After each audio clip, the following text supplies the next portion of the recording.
Good evening. Good evening. Thank you guys for being here.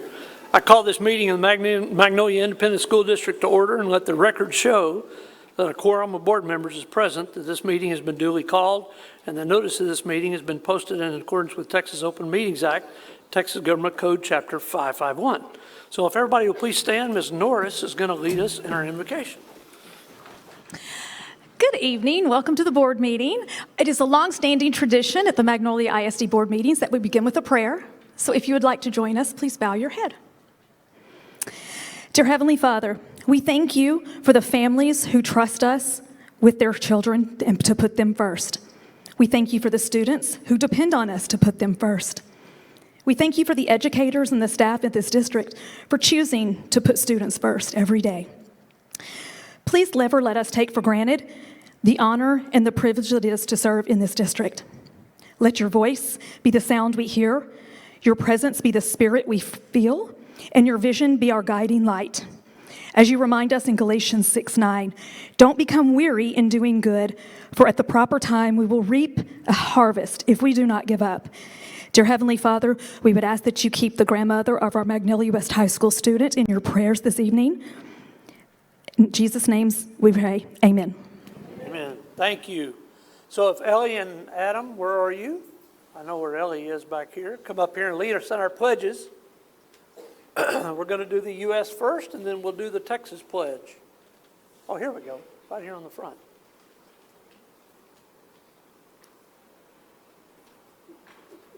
So we'll start with the U.S. pledge, please.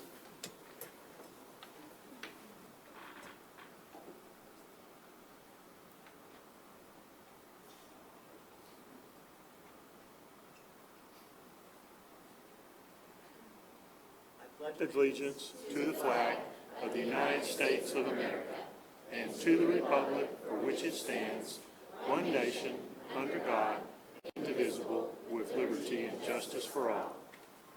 So if you'll lead us in the Texas pledge, please. Honor the Texas flag. I pledge allegiance to thee, Texas, one state, under God, one and indivisible. Thank you both. And Ellie, if you'll stay up here for a couple of minutes. And Adam, you can come back here in a minute.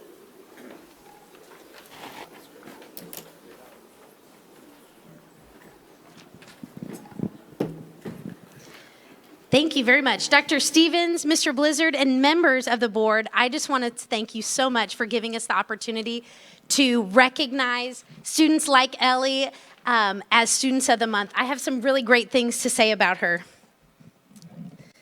I present to you all tonight Miss Ellie Kuntz as the Nichols Sawmill Elementary Student of the Month. She is joined by her mother and her sister, who also attends Nichols Sawmill Elementary. We have her teachers, her REACH teacher, counselor, assistant principal, all here to recognize you, Ellie, for how awesome you are and how thankful we are that you're at our school. Ellie Kuntz is a fourth grade student at Nichols Sawmill Elementary and has been at NSC since her first grade year. She's in our GT and REACH program, where she completed a 4-foot gingerbread house out of cardboard this past fall. This spring, she's working on the Magnolia Market game business called Games 24/7. Ellie has participated in student groups on our campus, like Girls on the Run, and outside of school, she plays basketball and takes piano lessons.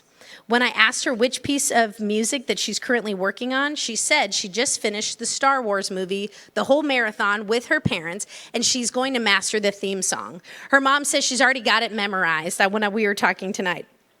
Miss Revier, her REACH teacher, says Ellie is a student who jumps in and helps others when needed. Ellie's reading teacher, Mrs. Tice, said she has a servant's heart, a passion for learning. She holds herself to high expectations and encourages others to do the same when she leads by example. Her math teacher, Mrs. Summers, says she is the light of my classroom and is an incredible worker and friend. She's resilient, kind, and inclusive. She genuinely cares about her work and always puts her best effort. Ellie loves every subject in school. When I asked her what it was, she said, I just can't pick. It's It's all of them. And she loves to invent new creations. When I asked her what kind of creations and inventions that she does, she says that in order to get ready for school on time, to make sure that she's doing the 4 B's of Nichols Sawmill Elementary, be ready, she said that when her mom opens the door, she has a domino chain reaction that wakes her up in the morning so she's ready and alert and has all of her stuff ready to go. When she grows up, she wants to be a teacher or an inventor and plans to attend Brigham Young University just like her parents because she looks up to them a whole lot. Ellie, we are so thankful that you're at Nichols Sawmill Elementary, and I'm so proud that you are our Student of the Month. Let's give her a round of applause.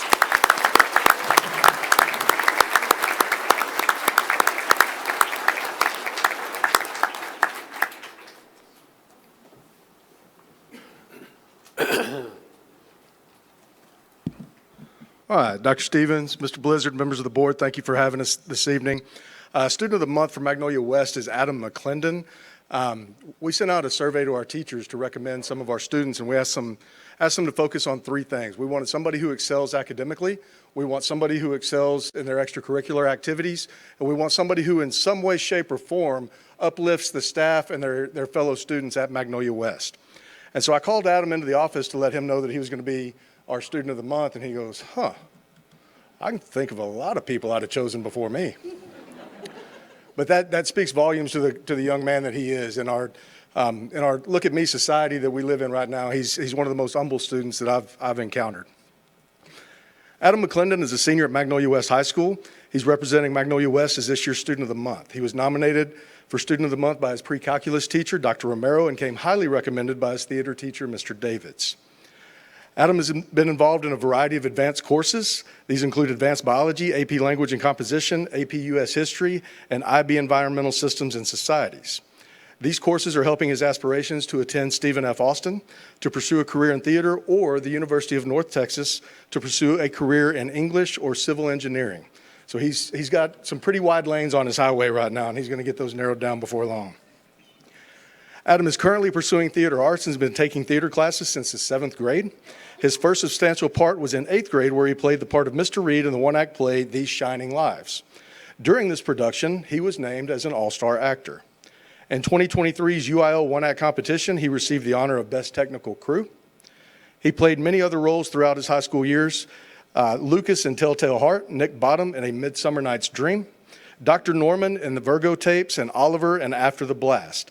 Currently, Adam has taken on a large role in producing our next Black Box Theater production. In the past year, Adam has been an officer of the Mustang Theater Company. He is the social relations officer. And when I visited with Mr. Davids, he said, Adam is the hardest worker in the room. He is someone who genuinely cares about his peers and someone who helps create and maintain a great culture in the theater department. His senior year has been very eventful, mostly in part to the 2023 Thespian Festival he attended. He worked for 6 months on his script, Acid, Sweat, and Tears, for the script writing competition. He was not only one of 10 script finalists in the state of Texas, but also a national qualifier. And this was out of over 400 entrants. Adam plans to direct his script in the 2024 Dramapalooza that our seniors put on, and that will occur later this spring. Talked to some of his teachers. Mr. Huff says Adam is a brilliant writer. Mr. Atchley says Adam is an outstanding student who is full of wit and humor. He is brilliant and makes class a delight to teach. Mr. Delaney says Adam is a model student. He contributes to class discussions, often with an opinion that people have not previously considered, but more times than not, people gravitate towards Adam's side of the argument. Adam contributes most of his success and character to his family and cannot wait to continue his ventures into college. Adam, I just want to thank you for everything that you have done for Magnolia West and everything that you will continue to do as you go out on your own. Thank you.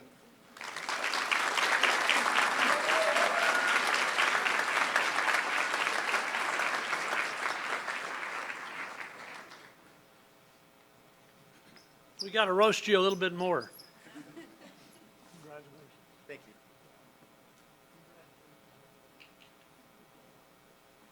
I want to tell you guys, we pick one student per campus per year.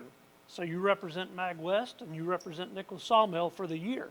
So it's quite an honor, and we appreciate you coming up here for this. The cool thing is we get to see you walk across the stage before too much longer. And you got to promise to keep us posted on what's going on next. And we might get a chance to see you and your sister many more times.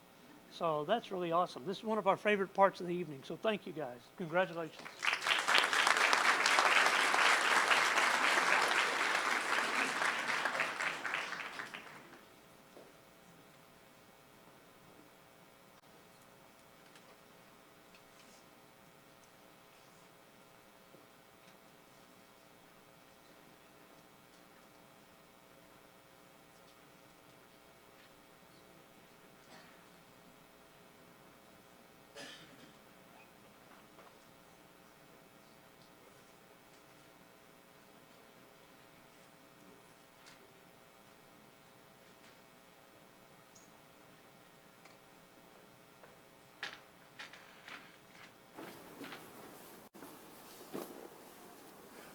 We got some bags from America's ER. We want to thank those guys for sponsoring us and this recognition that we do. So thank you.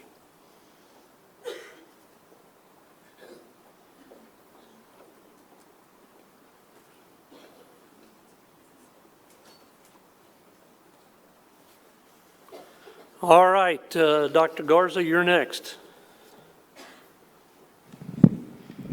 Okay, good evening. Mr. Blizzard, Dr. Stevens, members of the board, it's my pleasure to present the February Magnolia ISD Teacher of the Month. And so this month's recipient is Mr. Robert Slode, who comes to us from Magnolia High School. Mr. Slode teaches AP and IB Physics, which is probably the most complex course we teach in the district. So finding people to do that is one challenge. Finding people to do it well is a whole other challenge. So we are very, very blessed to have him with us. When you talk to the MHS administration, they gush about how he works with the kids inside and outside the classroom. What I was more impressed with is when we visited his classroom to announce, you could just feel a very positive classroom environment, and his kids genuinely liked him. So, Mr. Slode, we're blessed to have you, and congratulations. Dr. Stevens, Mr. Blizzard. Man, what a night. This is an incredible opportunity. This man was my physics teacher some years ago. And I will tell you, in all of my years of school, the first guy that when I walked into his classroom, I knew that he cared about me, period, right? No ifs, ands, or buts about it. And it began to shape for me this idea of what teaching could be. It's not standing before a group of students and presenting information. This guy showed and proved to me that it's about making connections. It took us 4 years. I get this email in fall of 2019. I can tell it's a phishing email, right? Because I know him. I didn't know it was him, but I get this email. Hey, I'm a longtime physics teacher looking to return to the area. I've been at the Audi International School looking to just return and teach, blah, blah, blah. I start reading. I'm thinking, I know this guy. Look at his resume, and I'm like, yep, that's Slode. And so I pick up the phone, and I call him. And I'm like, Slode, this is Greg Quinn, the principal of Magnolia High School. And he's like, not my Greg Quinn. I'm like, yes, sir, you're Greg Quinn. But if you think about that, guys, that's 3 decades later, right? And we had very little interaction. And so the opportunity that I had to be able to bring this man to our campus, a little pandemic hit and kind of threw a wrench in the plans for us. But when he emailed me last fall, I jumped all over it and I didn't, Mr. Bell, I'm sorry, I didn't have an opening, but I told him I had one. And we made sure that we could do what we could to get this guy on campus. He has been tremendous. He's been impactful.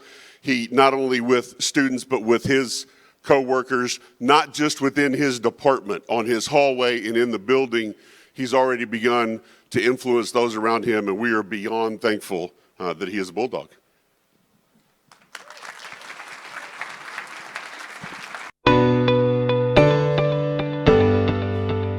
I loved physics, teaching it, and at first that's why I taught it, and that's what got me hyped up.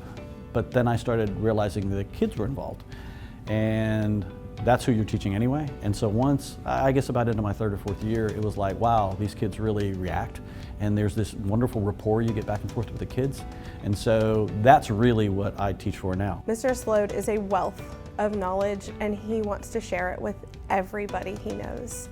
He loves to share with his fellow teachers. He loves to share with his students, and he is excited to share what he knows to the world. Sloan is impactful, is passionate about what he does. He cares greatly about his content area, which he does, but he's more interested in impacting kids' lives and in helping them be successful at whatever they choose to be successful in. Today, in my mind, is the most important lecture of the most important class of the entire year. We are studying conservation of energy, which is fundamental to all sciences. I mean, I don't normally dress in suit and tie to teach, right?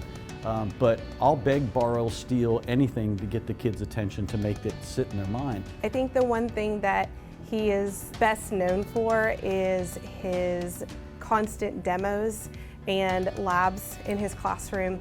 He is continually coming up with new ways for students to be able to understand the content in a fresh view and to be able to really understand the world of physics. I came here from a school that I was at for 25 years.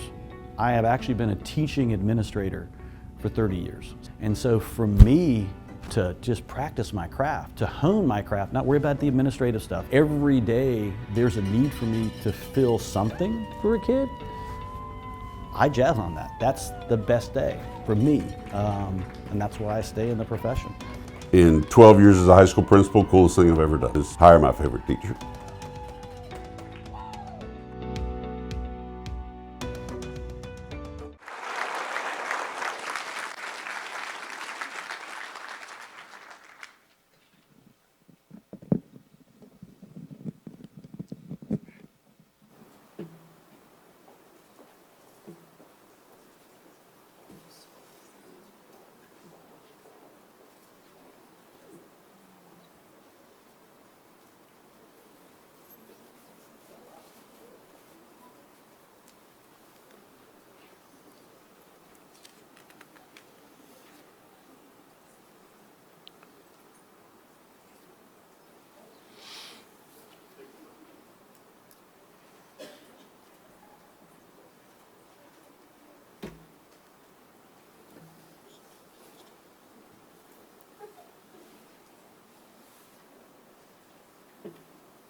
They got him?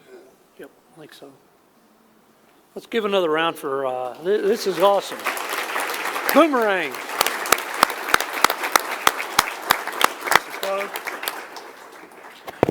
And Mr. Slode, one of the things we certainly hope that the second law of thermodynamics for teachers is at work here, that a great teacher at rest in a district will remain at rest in that great district for a long time. Please, sir. We're so glad to have you here, and thank you for the work you do with our kids. Thank you, sir. Another round of applause for him. Thank you.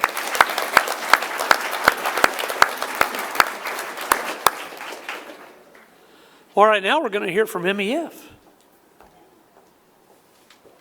Good evening, I'm Tina Messina, the president, and I wanted to introduce Robbie Yateman, our grant chair. She's going to announce our grant winners.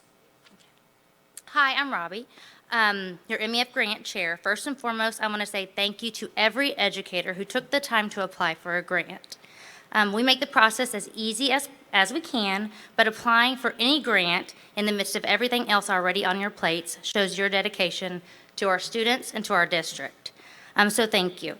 This year we really focused on two characteristics: learner-centered and impactful. We awarded over 20 grants totaling over $80,000 at 12 different campuses. And without further ado, we'd love to recognize those recipients in attendance tonight. If you are a 2023-2024 grant winner, will you please make your way over for a group photo?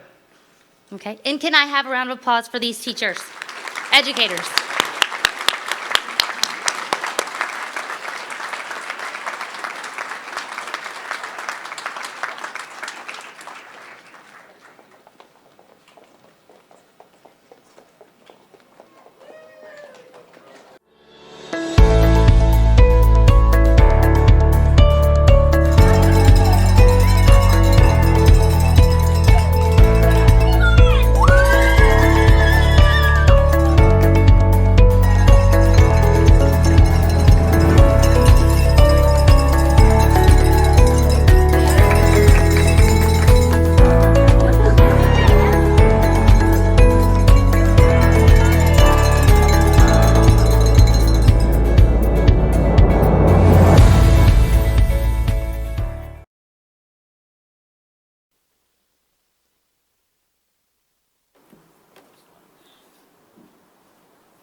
know who has the most fun, the grant recipients or the people giving the grants out.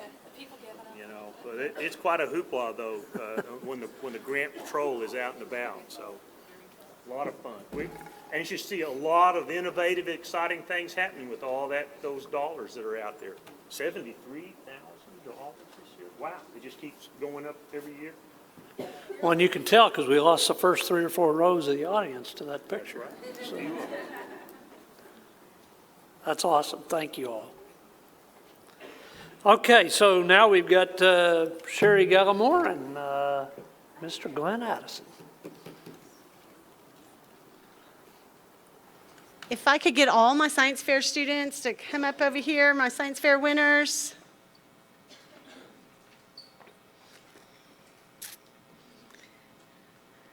I just want to say thank you, Dr. Stevens, Mr. Blizzard, and board for letting us have this opportunity to show off our 6th grade students. Before we get started, I just want to say thank you to all of the parents. I know this is not just a student project sometimes it's a whole family project. They need someone to hold the camera, they need someone to help them do their data, get their boards ready. So thank you for all the help that you've given your students. And thank you, students, for all of your hard work. We really do appreciate it. And our sponsor, so we're able to give our Chromebooks, is Mr. and Mrs. Addison, and they have been so special to us as in the science department and donating to us every year so we might be able to recognize these students. While I'm getting the Chromebooks, do you want to say a few words? One of the reasons that we like to be the sponsor for the Science Award winners is because it literally covers the entire district. And literally, if you don't test well, and you know there are people in every grade level that don't test well, but they're smart as can be, you can be ranked last in your class and still win a Chromebook. And that's what I like, because the really, really sharp kids do well all the time. They get a lot of awards. We like the fact that anybody at their grade level can qualify for this award, and that's just something special to us. So we do this year in and year out. Glad to do it. For those of you that don't know, I've been in this district since 1972. That's probably before most of you were born. And so it's changed a lot, and it's an honor to be a business owner in this community. My wife and I own Magnolia Funeral Home in Old Magnolia, as we call it. And so I have grown up here, 1979 graduate of Magnolia High School. So a lot's changed, and it's an honor to be involved in the district. I was a board member for many, many years and got to see a lot of good things happen. So honored and glad that you students have done so well, and now we'll give you the books.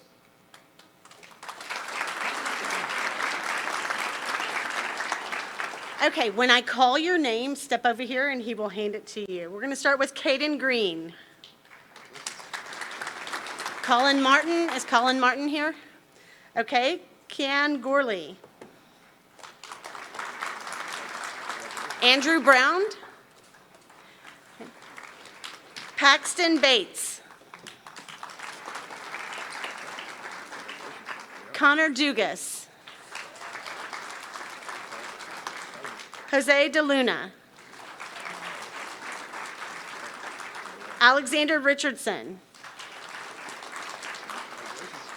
Jesse James. Emmett McHenry. Graham Hobson. Morgan Sneed. Leo Ochowodo. Did I say it wrong? I tried. Huntley Walker. If you could give all of them a round of applause, we're going to go over and take a quick picture.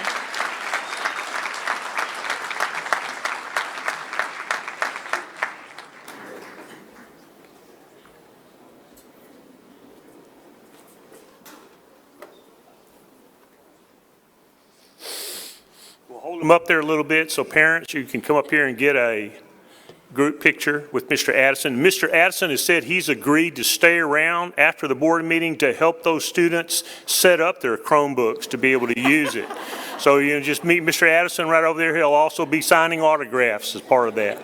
But really, thank you, Glenn, for all that you've done for this district and you continue to do by setting forth and making this science fair a little more special because of the dollars you put into it. It's been a lot of Chromebooks over the years, so it's always exciting to see those science projects when we have them here. So thank you.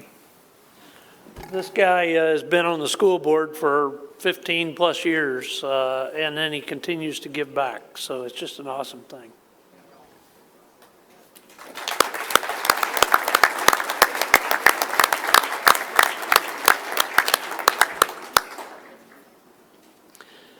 All right, Mr. Medina, you're up next.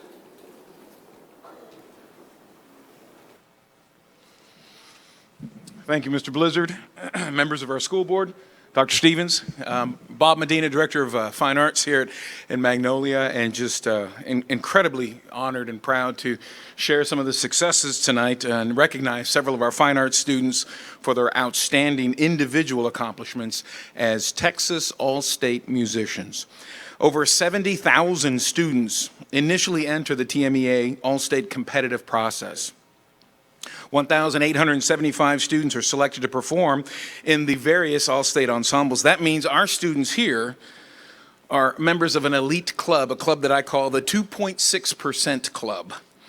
Our 4 All-Staters were chosen for this prestigious honor through a competitive process held across the state at the district, region, and area levels.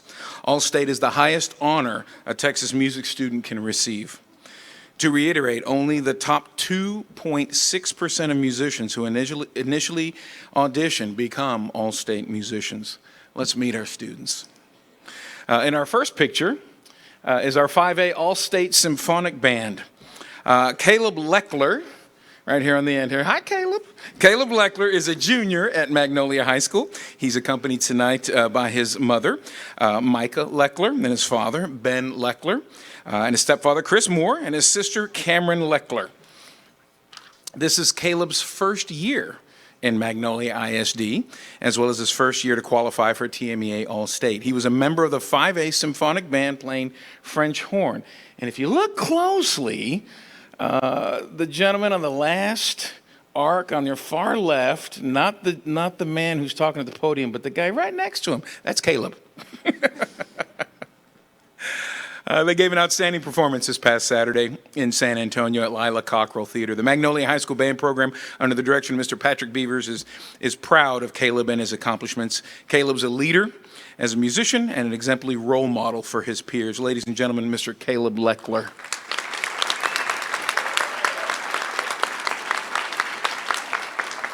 Our second picture is a picture of the All-State Treble Choir. Tessa Marsh, right here next to Caleb.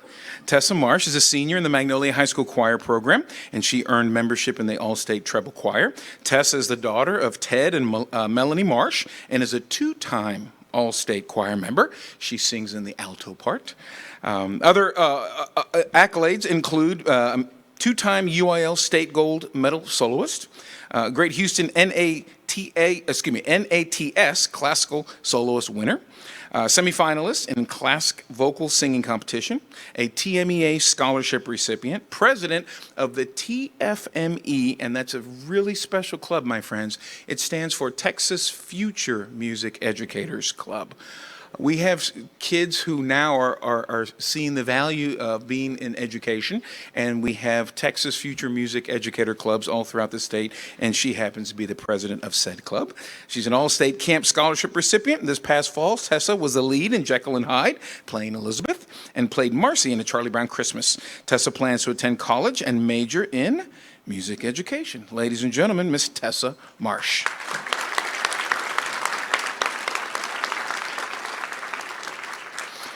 Our next picture is a picture of the All-State Mixed Choir.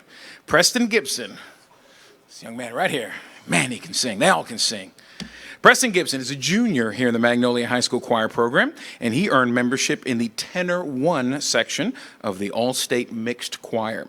Preston is joined by his mother, Mrs. Kelly Gibson, and his grandfather, Mr. Lewis Tippy. Last year, Preston traveled to last year's conference, TMEA conference, as a member of our chapter of the TFME, Texas Future Music Educators. And that trip, along with the encouragement of his family, friends, voice teacher, and his directors, made a lasting impression on Preston and helped motivate him to audition in this year's All-State process. Preston studies private voice with Miss Brenda Kennedy, was a student of Mrs. Hannah Glenny throughout his time at Bear Branch Junior High. His sophomore year at regional NATS competition, he earned third place in musical theater. He has received first division UIL solo and ensemble his freshman and sophomore years. He's been a cast member in both of our MHS school musicals. Ladies and gentlemen, Mr. Preston Gibson.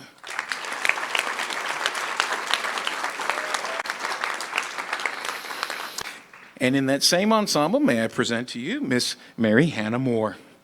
She is a junior in our Magnolia High School Choir program, earned membership in the Alto 1 section of the mixed choir. Tonight, Hannah is joined by her mother, Mrs. Devin McCauley, who was a teacher at Magnolia West High School. Last year, like Preston, Hannah traveled to our conference as a member of our Texas Future Music Educators. That trip, along with the encouragement of her family and all the support that she received along the way, helped motivate Hannah to buckle down and really go for it. And guess what? It worked. She made it. Hannah studies private voice of Mrs. Judy Boiter. She was a student, again, of Mrs. Hannah Glenny throughout her time at Bear Branch Junior High. During Hannah's freshman year at regional NATS competition, she earned second place in the musical theater category. Her sophomore at that same competition, she earned third place in musical theater. Hannah has also been in our 2 musicals at Magnolia High School. Ladies and gentlemen, Miss Mary Hannah Moore.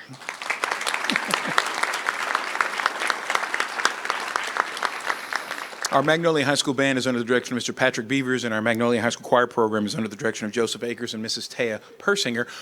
What I'd like to just share, my last thing before we bring up our next group of students is on an educational academic lane, the national average for the SAT is right over 1,000. I believe it's 1,028. The Texas SAT national state average is 978. The average of our all-state musicians this year is 1,300. So we got great kids. I'd like to congratulate our students and thank our families. Oh my, thank you families. You know what it takes, constant support. I'd like to thank our faculty, our administration, and community for continued support. I've witnessed so much student growth and achievement in the arts, and am extremely grateful for the support of the arts. Thank you, thank you, thank you, thank you. Ladies and gentlemen, your all-state musicians. We're going to go get a picture over there while we get that. And now I'd like to bring up Mrs. Jessica McKinney, Magnolia ISD's visual art coordinator, for the remainder of our awards.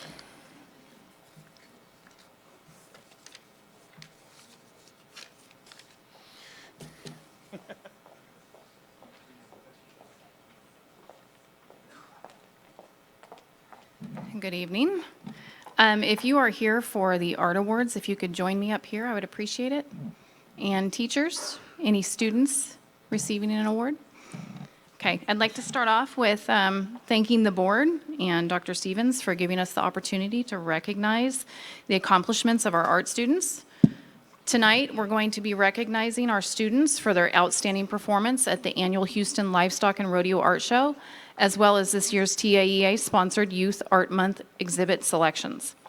At this time, I would like to recognize Adela Villarreal, BBI 5th grade student of Miss Tara Ratliff, for her artwork Alligator Dreams, and Jeanette Aguilar, a Magnolia High School student of Miss Alexander Chavez, for her work titled Deserted Sunset. Deserted Sunset was also a finalist at the Houston Livestock and Rodeo.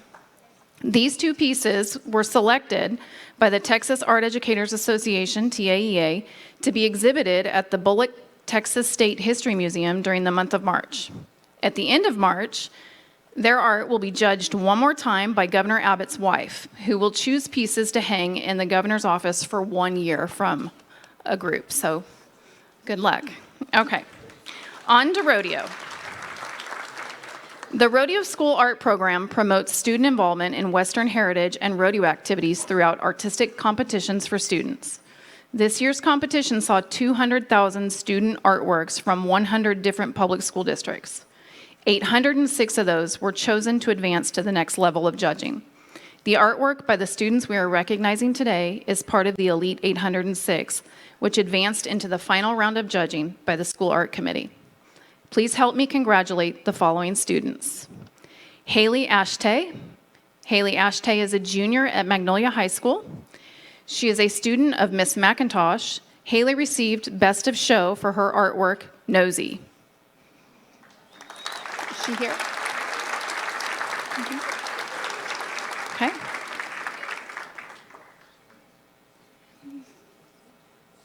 Okay. Leighton King is a freshman at Magnolia High School. She is a student of Miss McIntosh. Leighton received a gold medal for her artwork, Moo. Leighton couldn't be with us tonight. Catalina Cuevas is a student of Miss Huntsman at Magnolia West High School.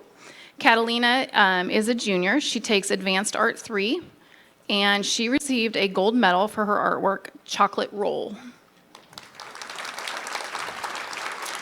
Ava Owens. Ava is a sophomore at Magnolia High School. She is a student of Miss Chavez. She received special merit for her artwork titled Ella, which was inspired by her cousin's graduation photo. And Ava could not be with us tonight. Cynthia Gonzalez. Cynthia is a junior at Magnolia West High School. She is a student of Miss Ortiz.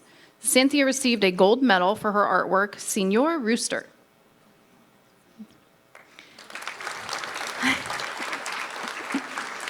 And Cadence Vaughn. Cadence is Mr. Byers' 8th grade student at Bear Branch Junior High. Cadence is a second-year advanced art student. Cadence has the natural ability to work in many different art mediums and excels as a painter. She received Best of Show for her artwork, The Protector of the Plains.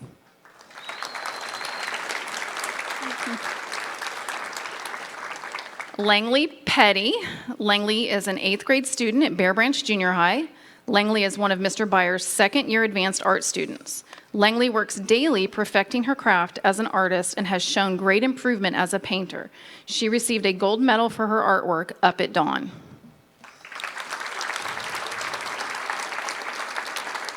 And we have Adela Villarreal, which also did a rodeo piece along with her yam.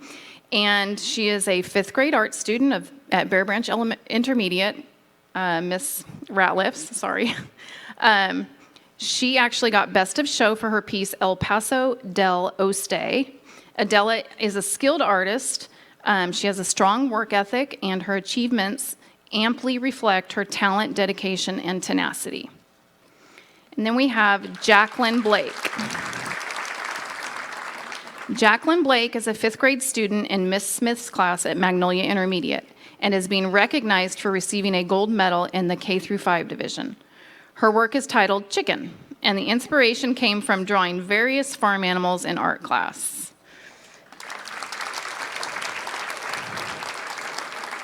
And unfortunately, the Houston Livestock and Rodeo has ribbons and medals on back order, so some of those are not being presented today, but they are going to be delivered, okay? And so that's it, and congratulations, students, on your outstanding achievements.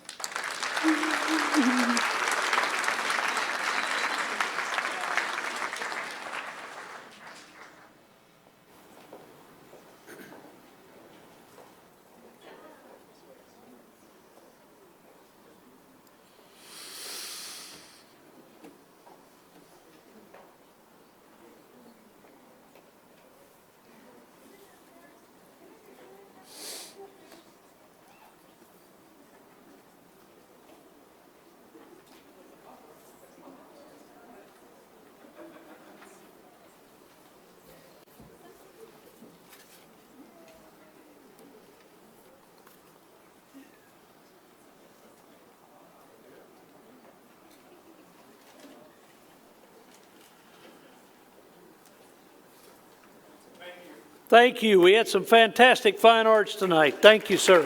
Thank you. We might have some art hanging in the governor's office. Oh, yeah, That'd be great. that's right. I'd like Dr. Campbell's help with a little bit of this, but you guys wonder sometimes, I do, where these good things come from that are sitting on our table. And he can shed a little light on who's behind this, please. A few months ago, we decided to do a little bit of having our students continue to practice their skills, but also allow our school board to see what our students do. So we made a practice of our culinary arts, advanced culinary arts students would make some kind of culinary art for them. And then our floral design classes would design a floral arrangement for them. So we have continued that. We don't usually make a big production, but one of the teachers is here, so I just wanted to recognize her. The floral arrangement that you have in front of you is under the direction of Miss Maddie Boudreau, the advanced floral design classes. And then Miss Laskowski is here as an MEF recipient, and her students brought you the treats tonight. So just wanted to say thank you for you and your hard work, and thank your students. And we want to continue to bless you guys, but we're really just practicing. So.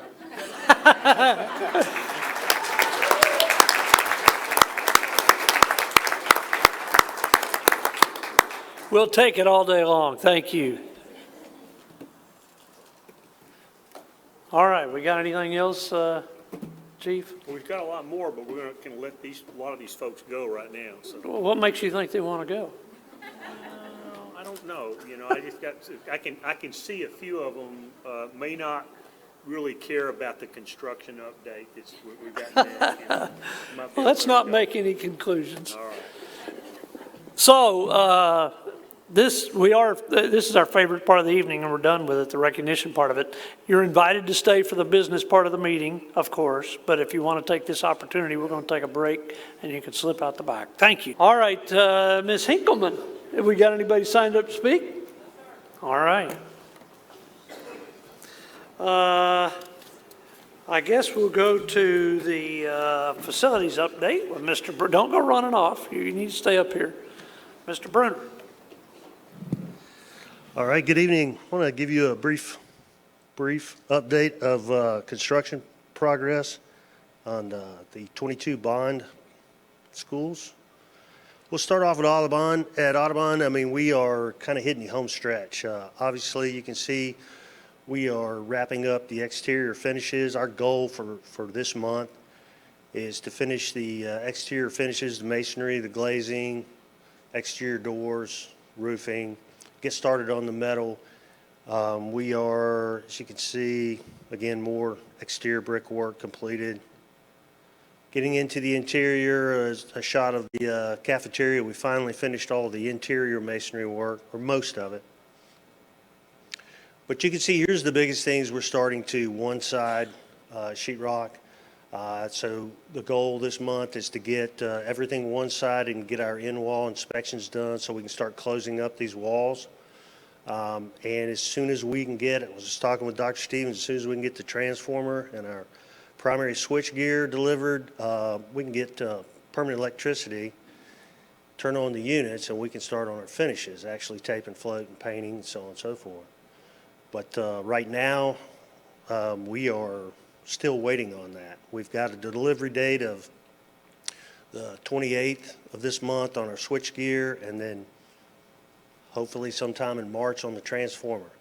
I mean, those transformers, we get those from CenterPoint, and they're a 52 to 55 week lead time. We ordered them early, but we're just keeping our fingers crossed right now. Brag on Mr. Bruner just a second here. How early did you order that switchgear and we ordered transformers? We ordered it last February before we even had a guaranteed maximum price. We came to you guys actually and talked about it. Said, we want to spend a little bit of money to order some of this stuff as early as possible because of the lead times. And I'm glad we did. Moving through again, this is just a shot of the overhead MEP work that's getting closer and closer to completion. Once we get the in-wall inspections done and close up the walls, we'll start hanging ceiling grid once we get the overhead completed. And this is just gives you an idea of how close we're getting on that.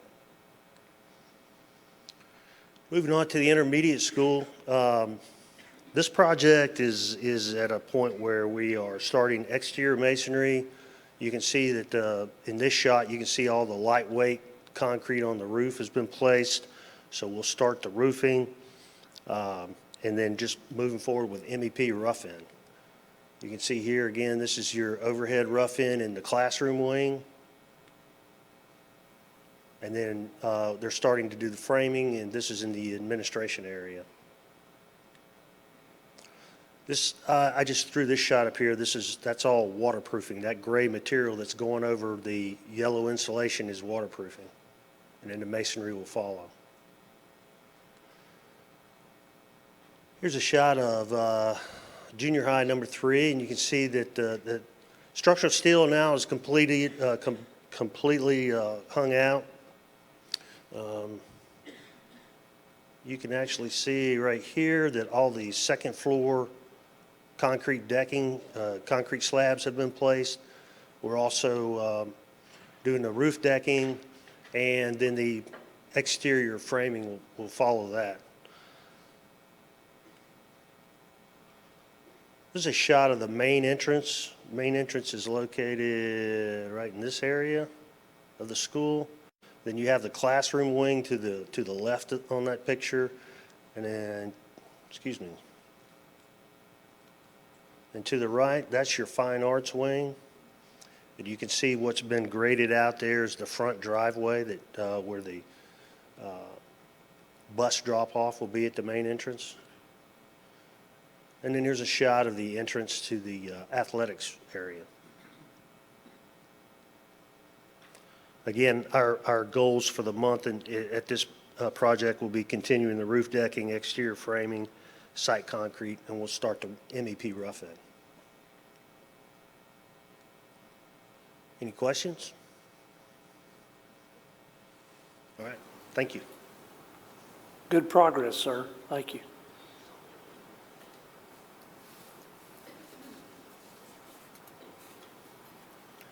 We've lost one of our esteemed colleagues here. Okay, we'll move on to our consent agenda, and this portion of the agenda consists of items to be routine and be enacted by one motion unless separate discussion is requested. So is separate discussion requested by anybody? You've seen the notes? Everybody good? All righty. If there aren't any questions, we need a motion that the board approve the consent agenda items. Motion by Sonia, seconded by Jordan. All in favor? That motion passes. Thank you. Okay, Dr. King, I think you're next.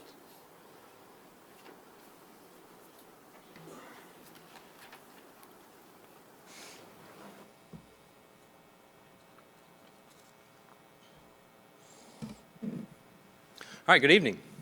So I'm here today on behalf of the administration and the DEIC to discuss and present the calendar for next year. So I know it's something that many people look forward to. So I do want to start with talking about a little bit of the process about how we go about developing a calendar each year. It's been the tradition here in our district for many, many years. As far back as I can remember, that we use a committee called the DEIC, so that's a District Education Improvement Committee, to help develop the calendar. Before I go any further, I know that there are a few members who waited through all the board meeting, all to this point, and they're on the DEIC, and they stayed just to be recognized. It is a lot of hard work. It's about a 3 or 4 month process they take with evening meetings and emails to try to go through that. So I know we do have just a few people here. If you were on the DEIC in any capacity at all, would you please stand real quick, please? So I know I got some here. Some administrators right over there. So again, it is a lot of hard work, and their input is essential for us to get a calendar together. The DEIC, by policy, they must approve any development of a district-wide nature, any staff development of a district-wide nature, and so it makes them an ideal committee to go over the calendar, because we do talk about professional development days in that. It's also good just because of its composition. So it's made up of teachers, campus administrators, district level administrators, paraprofessionals, parents, business leaders, and community members. And so we try to get a nice, diverse group of people together to make a calendar that works for as many people as we can make it work for. So with that said, many months went by. We have some guidelines that we work on or work from for the calendar. So the first thing we look at is we have to have 187 days of teacher contract day. So they have to work 187. So that's one of the guidelines we work on. Another guideline we work off of is the state says we have to have a minimum of 75,600 minutes of instructional time for students. That's another guideline. We really didn't have an appetite to add any more time to the school day, and we can't really start any earlier than we do. So we go 7:15 to 3:45 for the whole school day. Obviously, that's different for elementary, intermediate, junior high, and high school. But we don't want to start any school any earlier than 7:15, and we really don't want to end any later than 3:45 if we can help it. So that's another parameter that we work with. There really wasn't an appetite, especially with the teachers in the room, to start any earlier than August 1st. The calendar seems to kind of work against us a little bit, whereas it seems every year we're up against it and trying to get started at a reasonable time. And I know July 31st is just the day before August 1st, but it feels like you're starting as a teacher in work in July, and that just seems there's something wrong with that sometimes. So the teachers in the group said, hey, we want to start no earlier than August 1st, and we've always tried to get our students' last day in before Memorial Day. And again, we try to keep with our traditional holidays and breaks. So you put all those things together, kind of narrows a lot of the options we have. We can't get too crazy with the calendar at that point. And so that's really all the work and the guidelines that we use to get to the calendar. So you have the calendar here before you. I just want to go through some of the highlights. Feel free to stop me and ask questions as I go, and I'll try to answer them to the best of my ability. So we'll start in August. August 1st is the first day back for teachers, and that's going to start our staff development. So we have 5 days of staff development. That is an aggressive schedule. Again, it was something we had to balance out with our teaching staff and administrators in the room. But that's something that we feel like we can get done. We start on a Thursday, August 8th. That's also something we like to do. If we can make that first week of school not a full week of school, I feel like that's something that parents really enjoy, teachers really enjoy, and I think it's good for our students too. Those are 2 good days to come back. We set our expectations. We get them here and we get them home, and everybody's, kind of gets through the week that way. So August 8th is our first day of school. Traditional Labor Day holiday there in September. We have a professional development day, and as you can see, our professional development day and in-service days are all in orange, and our holidays are in that blue color. So September, we have 1 PD day. And we move on to October, we have our fall break.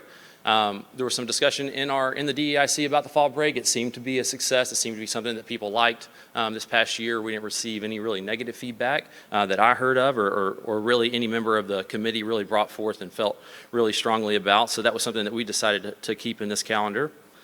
If you move on to November, we have November 4th and 5th as professional development days. Those are also election days. And it's been a good thing for us to not have students on our campuses during election days. The election runs a tight ship, but it's just better if we can get some professional development done but not have kids on campus when our campuses are a little less secure than what's ideal for a school day. You can see Thanksgiving break is down there at the very last week of November. And then we move into December, same thing. You may have noticed with our Christmas break this year, I think we got out on a Wednesday or so. The calendar fell in such a way where we can get out on a Friday, start Christmas break on the 23rd. You've got Christmas there that first week. Sometimes it's nice to have Christmas early and you kind of get past that and you get a chance to breathe. And so we have a good 2 solid weeks there for Christmas break. And we've also been able to put those first 2 PD days coming back in January on the 6th and the 7th for our teachers. But it also means that to start the semester, our students don't start with a full week of school. So that's kind of nice too. We have Martin Luther King Jr. Day there on the 20th. And then we move into February. The 17th and the 18th are 2 professional development days back to back. We're living one of those days today. And so we'll have another PD day tomorrow. And then you have spring break. So spring break we look at, we try to look at some of our surrounding districts, especially some of our larger districts like a Conroe. A lot of our teachers may have kids who their kids go to school in Conroe. A lot of paraprofessionals have kids who go to school in some of the surrounding districts. We'd like to try to match up our spring breaks if at all possible. I do believe that Texas A&M's spring break next year is the same as ours, the 10th through the 14th, and most of our other major universities, Dr. Moffitt, I think Baylor is the week before next year, so sorry about that. We couldn't line that up for you. And I think UT is the next week, but for SFA, Lone Star, Texas A&M, Sam Houston, all those schools, they line up with our spring break next year, so that should be good. We did luck out a little bit with Good Friday being in April. This year it's in March, so it means that we're not able to get quite that break in April this year as we will next year, but Good Friday falls on the 18th of April, so we'll have a break there going into the Easter holiday. And then we get into May, you'll see the last day of school is May 23rd, and then we have Memorial Day, and what we typically call a bad weather or PD day. So the last day for kids is the 23rd.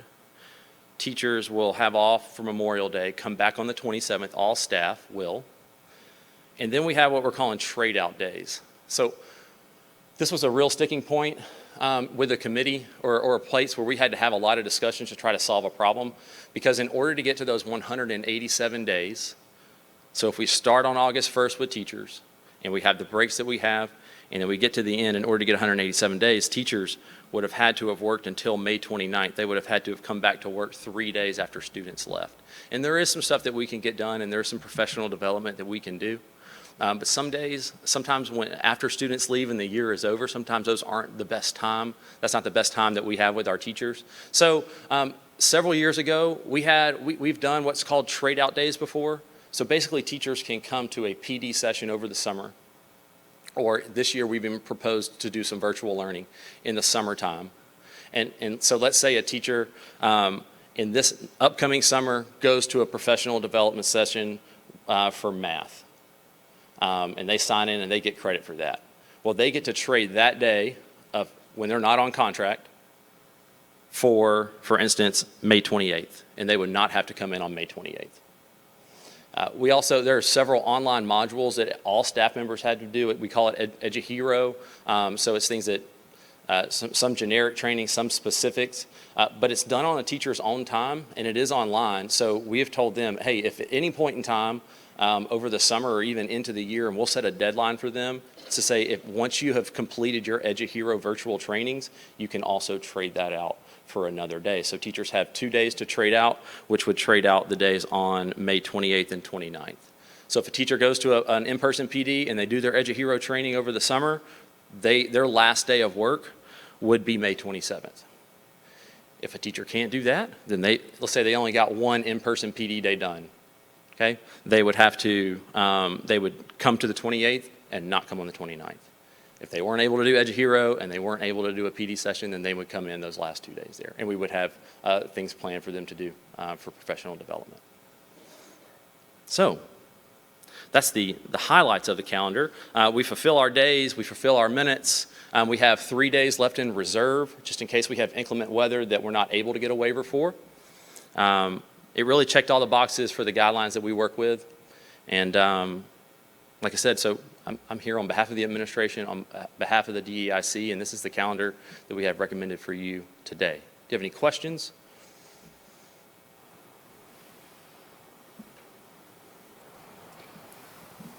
You know, is Miss Saker here, Stephanie? There she is. I know I had seen her earlier. You know, one of the things, I don't know, through decades of looking through calendars that I've always kind of had concerns about, or a full week when we have, kiddos out and our families that, we have two working parents there and trying to figure out, okay, what are the arrangements for some of the kids? And so as we've adopted some calendars that have some of those in it, we've made sure that we have daycare for our kiddos that are adventures programs at, how many elementaries, Stephanie, do we have it at? 8, so just almost all of them have. And so did we see for this, because this is a repeat performance of this, did we see a large influx of kiddos that showed up for like that week during that time for daycare? Okay, so we got the word out, and there's an opportunity for those parents to have a place for their kids, and we do that at a real discounted rate. We're not competing with daycares anywhere. So, okay, so we'll have that stood up and ready to go again this year for that time. All right, good. And I'm glad you cleared up those trading days. I thought maybe it was going to be like draft days. We were going to get to trade with Trade out? Tomball or something Oh. for teachers, whatever, but No, that's sir, not we- how that works, is it? So We would not want to trade with Tom Okay, Ball. No, sir. Relegated. Any questions? Comments? I don't have a question, but I was just going to say that I know with kids in the district and knowing a lot of teacher friends that the extended breaks in October and February are very appreciated. So I was glad to see that back and staying. I think it gives a chance to recharge and for the students to come back refreshed and ready to learn as well. So, and I appreciated the explanation on the trade days too. That was great. So thank you for the efforts to the group that put this together. Thank you. Anything else? All right, Mr. Blizzard. All right, then what we need, if there's no other questions, we need a motion that we approve the 24-25 Magnolia ISD school year calendar as presented. Motion by Travis, seconded by Jordan. All in favor? All right, that motion passes. Thank you, sir. Appreciate it.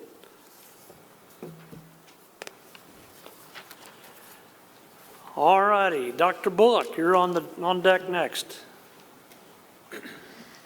Thank you, Mr. Blizzard, Dr. Stevens, members of the board. I have in front of you a resolution to consider, and I'll walk you through some of it. It's a little bit inside baseball. It gets a little complicated. The legislature, during the 88th session, passed Senate Bill 763. This was a bill authored by Senator Middleton out of kind of the southeastern area. And what the bill allowed for was for public schools to either have chaplains serve as volunteers or for public schools to hire chaplains. Then as part of that bill, every school district in the state of Texas is required to take a vote on this matter and how they're going to handle it by March the 1st. So some point this school year, starting September 1, leading up to March 1st, each school district is going to be considering the thing that's in front of you this evening.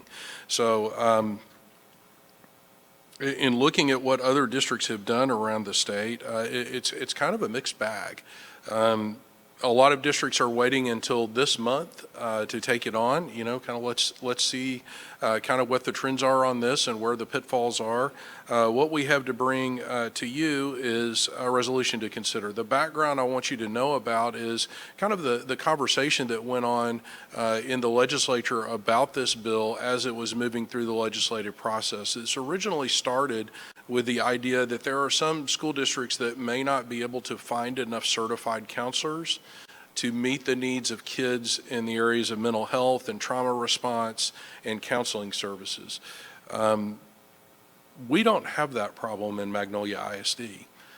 We have all of the counseling positions that we have allocated to campuses and across the district are filled with counselors with the appropriate certifications. When we post a counselor position, we have more than enough certified applicants to choose from. So we have not seen a shortage of qualified people to meet these needs for our kids. And I'll remind you guys, I know you as a board are aware of this, that, our counselors are, they go through a pretty rigorous process. They have advanced degrees. They have to pass certification exam through the State Board of Educators certification to work as a counselor in our schools. Our school-based counselors, they not only, serve academic needs and guidance counseling from, an academic end, especially at the high school level with charting a kid's course through what credits to take, but they also obviously have a large background in meeting the mental health needs of kids. And so we feel that the counselors we have in place are equipped to do this. We also have counselors employed in the district that are licensed professional counselors, or LPCs, which brings a whole nother skill set to bear to help our kids. So in the resolution that I'm about to put in front of you, we don't feel that we're in a position where we have some of the need that maybe was the impetus for the bill in the first place, which is a shortage of people to work with kids. Here in Montgomery County, I think we have even other things that we can utilize. I think some of the beginning of the conversation at the legislative level on this was about, well, in times of trauma when you need additional help or in the case of some emergency or some event happening on a campus, you might need additional support for kids. We're pretty fortunate in that we have a couple of organizations that we have a longstanding relationship with and who already serve that need for our school district and our campuses. We work with Montgomery County Youth Services. It's also called Yes to Youth, that provides extra counselors to come in and support kids when there's an incident on campus. We also work with Tri-County Mental Health Services. The Tri-County in that is Montgomery County, Walker County, and Liberty County. That also provides needs for kids and families in crisis. And then just in the last year or two, we've added another resource for our campuses and our kids. We have access to something called TCHAT, and that is TCHATT. It's an acronym that stands for the Texas Child Health Access Through Telemedicine program, and we work through the Baylor College of Medicine for this, where our counselors can refer kids and even refer families who have acute counseling needs through the Baylor College of Medicine system, and they can receive virtual counseling sessions. It's done through Zoom, I believe, but you can bring to bear all of the resources that the Baylor College of Medicine would have to help through psychiatric staff and to refer to people that have more expertise than we might have here. So we feel that between those resources that we're fortunate to have here in Montgomery County, that we really don't have a void in the kind of continuum of services that we're providing to kids and families here.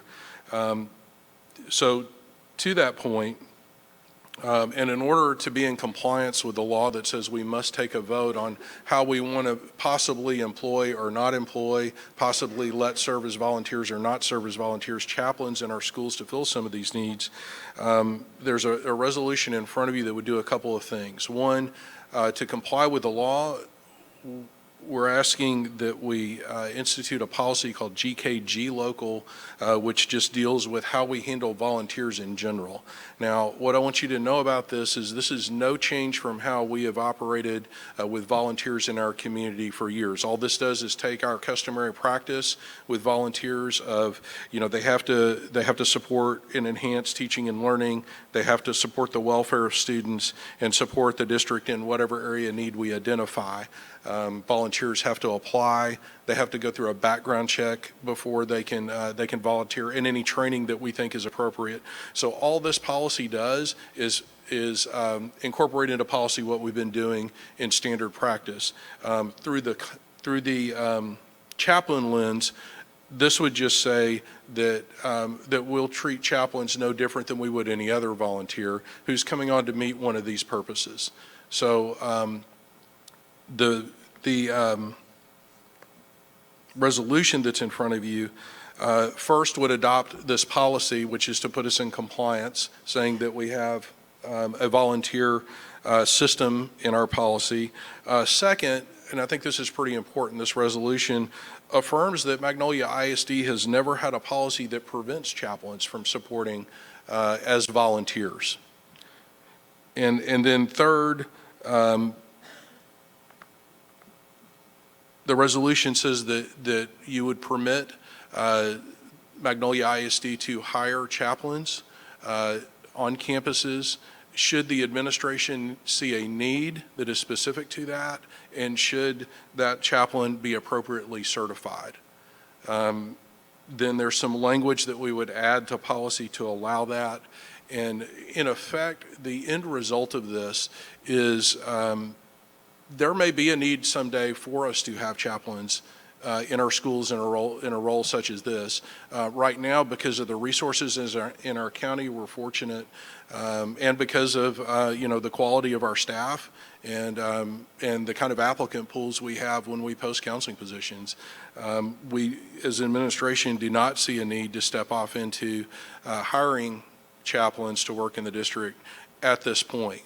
But what this would do would give us the ability to do that should that need arise, because we value the role that people, that chaplains, that people of faith and ministers play in our community, and see them as a positive influence with our kids. And should a need arise in our schools, we would be able to take that step. I would tell you that before we would cross that bridge, we would come back to you to talk exactly about what that might look like. But for now, the resolution in front of you meets the decision point that the legislature has put us on, which is to take a stance on this one way or the other. And should anything change moving forward, we would come back to you. I'm happy to take whatever questions and try to clear up anything. I know this is kind of a little bit of a tangled web.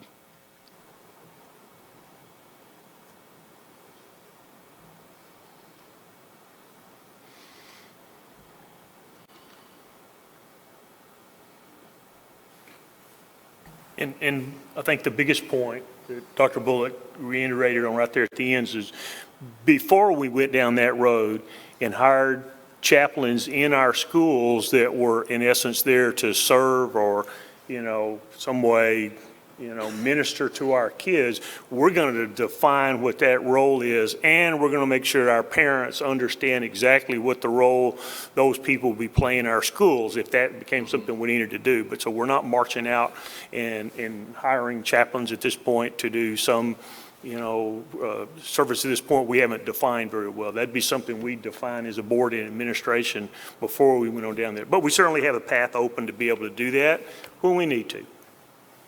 Good job, Dr. Bullock. Thank you. Yeah, and that's really it, is, should a need arise, this allows us to do that. And, I think the main thing is we do value the role that, people of faith play in our community, especially chaplains, ministers across our district. So I think this is in keeping with that. Any questions? Everybody good? All right, so thank you, sir. I need a motion that we approve the resolution and related adoption of board policy GKG local and DP local as presented. Jay first, seconded by Sonia. All in favor? That motion passes. Thank you, Dr. Bullock. Thank you. Are we to that, the witching hour? I guess. Unless you got anything else burning? No, I just want to say appreciation to all our administrators, back there. We appreciate you guys. Thank you for staying with us to the end on it. So we got a calendar out of it and a good policy here, so. And he said he's going to take all those seats out, so y'all have to come forward. One of next these time. days, I'm going to go back there and do that, take them all out, at least half of them before we start. So don't be surprised. No, we appreciate y'all. All right. Now we're going to recess into closed executive session for the purposes permitted by pursuant to Texas Government Code 551.071, consultation with attorney, pursuant to Texas Government Code 551.072, discussion of purchase, sales, exchange, or value of real property, and finally, pursuant to Texas Government Code 551.074, personnel discussion. Thank you, guys. All right, I need a motion. We adjourn this meeting. Motion by Sonia, seconded by Travis. All those in favor? Meeting adjourned. Thank you. 9:15 is the time.